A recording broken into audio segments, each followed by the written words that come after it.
बात बिहार की ही करेंगे, क्योंकि चुनाव की वजह से बिहार खबरों के बाजार में लगातार बढ़त बनाए हुए है। आज भी बिहार से कई बड़ी खबरें हम आपके लिए लेकर आए हैं। शुरुआत 8 बजे के 8 बड़े अपडेट्स के साथ करते हैं। तो पहला अपडेट यह है कि लोक गायिका मैथिली ठाकुर को बीजेपी ने अलीनगर से टिकट दे दिया है। आज जारी की गई 12 उम्मीदवारों की लिस्ट में उनका टिकट फाइनल हुआ है। दूसरा, एनडीए गठबंधन में सीट बंटवारा अब तक फाइनल नहीं हो सका है। हालांकि दावे किए जा रहे हैं कि सब कुछ ठीक है।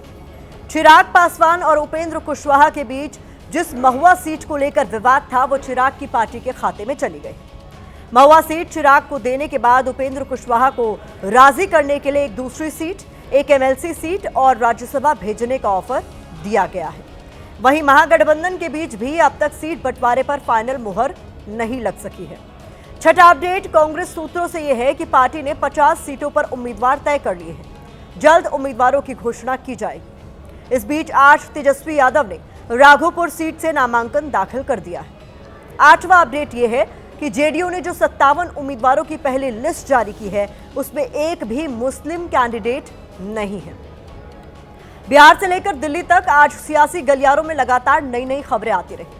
बिहार की धरती पर दिग्गजों के नामांकन का सिलसिला चलता रहा। बिहार के बड़े अपडेट्स के बाद चुनावी खबरों की वीडियो रिपोर्ट आपको दिखाते हैं।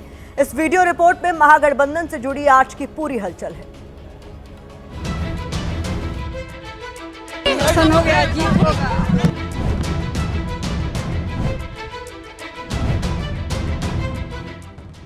राघोपुर सीट जो लालू परिवार की एक तरीके से कहा जाए तो परंपरागत सीट मानी जाती रही है और तीसरी बार तेजस्वी यादव यहां से नामांकन दाखिल करने के लिए पहुंचे हैं। इस वक्त मैं आपको तस्वीरें दिखाऊं हाजीपुर की, जहां पर नामांकन दाखिल कर रहे हैं तेजस्वी। बड़ी संख्या में आपको वो कार्यकर्ता नजर आएंगे, आरजेडी के समर्थक हैं जो तेजस्वी के नामांकन सभा के लिए पहुंचे हैं। और खुद तेजस्वी अपनी मां पूर्व मुख्यमंत्री राबड़ी देवी और पिता लालू प्रसाद यादव के साथ यहां पर पहुंचे हुए हैं। मुझे पूरा भरोसा है कि राघोपुर की जनता जो है इस बार पुनः जो है उस पर विश्वास करेगी। तो कुछ पार्ट रह गए थे, उसको हम लोगों ने आज क्लियर कर दिया और क्लियर करने के बाद हम लोग आगे आज जा रहे हैं पटना।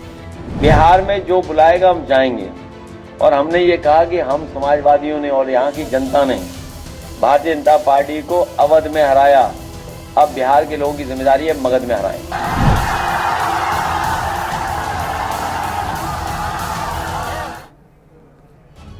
एनडीए खेमे में भी सीटों को लेकर रूठने मनाने का खेल जारी है।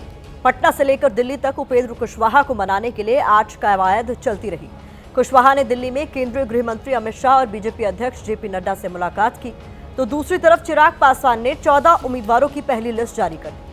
एनडीए नेता दावा तो कर रहे हैं कि सीटों का पेच सुलझ गया है, लेकिन मामला अब भी फंसा हुआ है।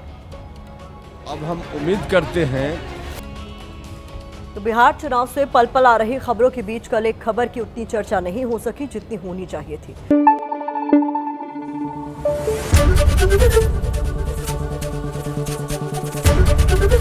एबीपी न्यूज आपको रखे आगे।